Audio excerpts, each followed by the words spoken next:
നമസ്കാരം. ഇറാന്റെ പരമോന്നത നേതാവ് Ayatollah Ali Khamenei American president Donald ട്രംപിന് ശക്തമായ 3 മറുപടികൾ കൊടുത്ത വാർത്ത നിങ്ങൾ ഒരുപക്ഷെ കണ്ടു കാണും. നമ്മുടെ പത്രങ്ങളൊന്നും വന്നിട്ടില്ല. അദ്ദേഹത്തിൻ്റെ സോഷ്യൽ മീഡിയ പേജിലൂടെയാണ് ട്രംപിനോട് സംസാരിച്ചിരിക്കുന്നത്. എന്തുകൊണ്ട് അദ്ദേഹം ഈ ശക്തമായ തീപ്പൊരി രൂപത്തിലുള്ള മറുപടികൾ കൊടുത്തു എന്ന് ചോദിച്ചാൽ, ട്രംപ് ഒരു പ്രത്യേക സാഹചര്യം താൻ മൂലമുണ്ടായി എന്ന് വരുത്തി തീർക്കാൻ ശ്രമിക്കുന്നുണ്ട്. അതായത് ഇറാനെ കൊണ്ട് ഒരു ന്യൂക്ലിയർ ഡീലിൽ, ഒരു എഗ്രിമെൻറ്റിൽ എത്തിക്കാനായിട്ട് ട്രംപ് അധികാരത്തിൽ വന്ന സമയം തൊട്ട് ശ്രമിക്കുന്നുണ്ട്. എന്നാൽ അത് സാധ്യമാകരുതെന്ന് ഇസ്രായേലിന് നിർബന്ധമുള്ളതുകൊണ്ടാണ് ഇസ്രായേൽ ആ സമയത്ത് ഇറാനെ ആക്രമിച്ചത്. എന്നാൽ വീണ്ടും ട്രംപ് അതിലേക്ക് തന്നെ എത്തിയിരിക്കുകയാണ്. പക്ഷേ അദ്ദേഹം അതിനെ പ്രൊജക്റ്റ് ചെയ്യുന്നത് തൻ്റെ സമ്മർദ്ദം മൂലം, തൻ്റെ ഭീഷണിക്ക് വഴങ്ങിയാണ് ഇറാൻ ഈ ചർച്ചയ്ക്ക് തയ്യാറായത് എന്നാണ്. യഥാർത്ഥത്തിൽ അങ്ങനെയല്ല കാര്യം എന്നുള്ളത് നമുക്കറിയാം. ഇറാൻ ഈ ചർച്ചയ്ക്ക് അന്നും തയ്യാറായിരുന്നു, ഇപ്പോഴും തയ്യാറാണ്. അല്ലാതെ ട്രംപ് അവിടെ നിന്ന് കപ്പലയച്ചത് കൊണ്ടോ പേടിപ്പിച്ചത് കൊണ്ടോ ഒന്നുമല്ല ഇറാൻ ചർച്ചയ്ക്ക് പോകുന്നത്. കഴിഞ്ഞ വർഷം ഇറാൻ ഇതേ ചർച്ചകൾക്ക് തയ്യാറായെങ്കിൽ അന്ന് ട്രംപ് ഭീഷണിയൊന്നും മുഴക്കിയില്ലായിരുന്നല്ലോ. അപ്പോൾ ട്രംപ് യഥാർത്ഥത്തിൽ ലോകത്തെ കാണിക്കാൻ ശ്രമിക്കുന്നത്, ഇറാനെ ഞാൻ വിരട്ടി പേടിപ്പിച്ചു, ഞാൻ അങ്ങോട്ട് കപ്പലയച്ചപ്പോൾ അവർ വിരണ്ടുപോയി, അതുകൊണ്ടാണ് അവർ ചർച്ചയ്ക്ക് വന്നതെന്നാണ്. അപ്പോൾ അത് അങ്ങനെ ആൾക്കാർ വിശ്വസിക്കുന്നത് ശരിയല്ലല്ലോ. അപ്പോൾ അതിന് തക്കതായ മറുപടി ഇറാൻ കൊടുക്കാൻ തീരുമാനിച്ചു. ഖമനയി അത് കൊടുത്തു. ആ മറുപടിയിൽ ഒന്നാമത്തേത് അദ്ദേഹം പറഞ്ഞത്, അമേരിക്ക കൂടെ അവകാശപ്പെടുന്ന കാര്യമാണ് ലോകത്തിലേക്ക് ഏറ്റവും കരുത്തുറ്റ സൈനിക ശക്തി, സൈനിക ശേഷി അല്ലെങ്കിൽ മിലിറ്ററി പവർ അവർക്കുണ്ട് എന്നുള്ളത്. അദ്ദേഹം പറഞ്ഞു ശരിയാണ്, അവർക്കുണ്ടായിരിക്കാം. പക്ഷേ ലോകത്തിൽ ഏറ്റവും കരുത്തുറ്റ മിലിറ്ററിക്ക് അപ്രതീക്ഷിതമായിട്ട് ചില സമയങ്ങളിൽ അതിശക്തമായ ഒരടി കിട്ടിക്കഴിഞ്ഞാൽ അവർ പിന്നീട് ജന്മത്ത് എഴുന്നേറ്റ് നിൽക്കില്ല. അതായത് അമേരിക്കൻ മിലിറ്ററിക്ക് എത്ര കരുത്തുണ്ടെങ്കിലും അവരെ പൂർണ്ണമായിട്ടും തകർക്കാൻ തക്ക താടനം കൊടുക്കാൻ തങ്ങൾക്ക് പറ്റും എന്നാണ് ഖമനയി നേർക്ക് നേരെ പറഞ്ഞത്. രണ്ടാമത് അദ്ദേഹം പറഞ്ഞു, അമേരിക്ക പറയുകയാണ് ഞങ്ങൾ ഇറാനെ അടിക്കാൻ വേണ്ടി, ഇറാനുമായിട്ട് യുദ്ധം ചെയ്യാൻ വേണ്ടി ഒരു വാർഷിപ്പ് അയച്ചിട്ടുണ്ട്, അല്ലെങ്കിൽ 2 വാർഷിപ്പുകൾ അയച്ചിട്ടുണ്ട്. ഖമനയി പറഞ്ഞു, ഈ വാർഷിപ്പുകൾ, യുദ്ധക്കപ്പലുകൾ എന്ന് പറഞ്ഞാൽ വളരെയധികം അപകടകാരികളാണ്, ഞങ്ങൾക്കറിയാം.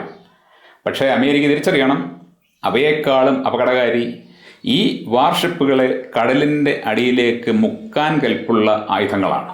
എന്ന് പറഞ്ഞാൽ ഈ അമേരിക്കയുടെ അബ്രഹാം ലിങ്കണോ ജെറാൾഡോ ഒക്കെ വന്നു കഴിഞ്ഞാൽ തങ്ങൾക്കവയെ പുല്ലുപോലെ കടലിനടിയിലേക്ക് മുക്കിക്കളയാൻ പറ്റും എന്ന് നേർക്ക് നേരെ തന്നെ, വളഞ്ഞ വഴിയിലൂടെയല്ല, സ്ട്രെയിറ്റ് ഫോർവേഡായിട്ട് പറഞ്ഞിരിക്കുകയാണ് ഖമനയി. ഏറ്റവും കൂടുതൽ അദ്ദേഹം പറഞ്ഞത്, കഴിഞ്ഞ 47 കൊല്ലങ്ങളായിട്ട് അമേരിക്കയ്ക്ക് ഇസ്ലാമിക് റിപ്പബ്ലിക്കിനെ ഇല്ലാതാക്കാൻ പറ്റിയിട്ടില്ല എന്ന് ട്രംപ് പറയുന്നുണ്ട്. അദ്ദേഹം പറഞ്ഞു വളരെ നല്ല ഒരു കുമ്പസാരമാണത്. പക്ഷേ ആ മോഹം എക്കാലവും മോഹമായിട്ട് മാത്രമേ നിലനിൽക്കൂ. ട്രംപിനെ കൊണ്ടും അതൊരിക്കലും സാധിക്കാൻ പോകുന്നില്ല. ഇത്ര ശക്തമായിട്ട് ലോകത്തിലേക്കും കരുത്തുറ്റ രാജ്യത്തിന് മറുപടി കൊടുക്കാൻ കഴിഞ്ഞ 47 കൊല്ലങ്ങളായിട്ട് ഉപരോധം നേരിടുന്ന ഇറാന് കഴിയുന്നുണ്ട് എങ്കിൽ, എന്നോട് ചില ആൾക്കാർ ചോദിക്കും, നിങ്ങൾ എന്തിനാണ് ഈ ഇറാനെ സപ്പോർട്ട് ചെയ്യുന്നത്? നിങ്ങൾ ഏതെങ്കിലും ഇറാനിയൻ കമ്പനിയിലാണ് ജോലി ചെയ്തിരുന്നതെന്ന്. ഞാൻ ഇറാനിയൻ കമ്പനിയിൽ ജോലി ചെയ്തോ അല്ലെങ്കിൽ ഇന്ത്യൻ കമ്പനിയിൽ ജോലി ചെയ്തോ അതുമല്ലെങ്കിൽ ഞാൻ ദുബായിൽ ജോലി ചെയ്തോ അതൊന്നും ഒരു വിഷയമല്ല. ഇറാനെ ഞാൻ പിന്തുണയ്ക്കുന്നത് 2 കാരണങ്ങൾ കൊണ്ടാണ്. 2 കാരണങ്ങൾ കൊണ്ട്. അതിലൊന്നാമത്തേത്, ഇറാൻ്റെ ഭാഗത്താണ് ന്യായം. ഇറാൻ്റെ ഭാഗത്ത് യാതൊരു തെറ്റും കണ്ടുപിടിക്കാൻ എനിക്കിതുവരെ കഴിഞ്ഞിട്ടില്ല. എന്നാൽ അമേരിക്കയുടെയും ഇസ്രായേലിൻ്റെയും കാര്യം നോക്കുമ്പോൾ അവർ ചെയ്തുകൊണ്ടിരിക്കുന്നത് മുഴുവൻ വൃത്തികേടാണ്.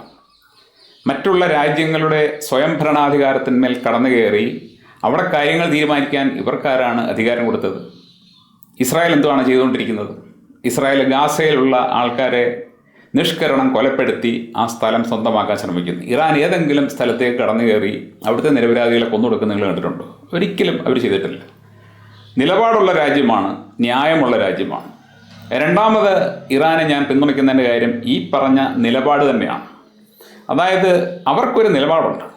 ആ നിലപാട് എത്ര ഭീഷണി മുഴക്കിയാലും, ആര് മുഴക്കിയാലും, എന്തൊക്കെ സന്നാഹങ്ങൾ കൊണ്ടുവന്നാലും ശരി, അവർ മാറ്റില്ല, അണുവിട മാറ്റില്ല. അതാണ് ഖമനയിയുടെ വാക്കുകളിൽ നമ്മൾ കാണുന്നത്. അല്പം പോലും ഭയമില്ല. അമേരിക്കയല്ല, ലോകം മുഴുവൻ തങ്ങൾക്കെതിരെ വന്നാലും ശരി, അതിനെതിരെ നിൽക്കാൻ ഇറാന് പറ്റും എന്നത് അവരുടെ ധൈര്യത്തിൻ്റെ പ്രകടനമാണ്, ധൈര്യത്തിൻ്റെ അടയാളമാണ്. അപ്പോൾ ഇങ്ങനെയുള്ളൊരു രാജ്യത്തെ പിന്തുണച്ചില്ലെങ്കിൽ പിന്നെ ഏത് രാജ്യത്തെയാണ് പിന്തുണയ്ക്കേണ്ടത്? ഞാനിന്ന് ലോകത്ത് കാണുന്ന എല്ലാ രാജ്യങ്ങളിലും വെച്ച് ഏറ്റവും നിലപാടുള്ള, സത്യസന്ധമായിട്ട് പ്രവർത്തിക്കുന്ന, തൻ്റെ ഇടമുള്ള, അതേപോലെ തന്നെ ന്യായത്തിൻ്റെ ഭാഗത്ത് നിൽക്കുന്ന ഒരു രാജ്യമാണ് ഇറാൻ. അതുകൊണ്ട് ട്രംപിൻ്റെ ഈ ഭീഷണികളൊക്കെ ലോകം അത്തരത്തിൽ വിശ്വസിക്കാതിരിക്കാൻ വേണ്ടി ഇറാൻ മറുപടി കൊടുക്കുകയാണ്. പക്ഷേ എനിക്ക് നല്ല വിശ്വാസമുണ്ട്, ട്രംപിൻ്റെ ലക്ഷ്യം നല്ലതാണ്. ട്രംപ് ലക്ഷ്യമിടുന്നത് ഇറാൻ്റെ ഉപരോധം നീക്കുക എന്നത് തന്നെയാണ്. അതിന് അദ്ദേഹം കണ്ടെത്തുന്ന വഴികൾ വിചിത്രമാണെന്ന് മാത്രമേ ഉള്ളൂ.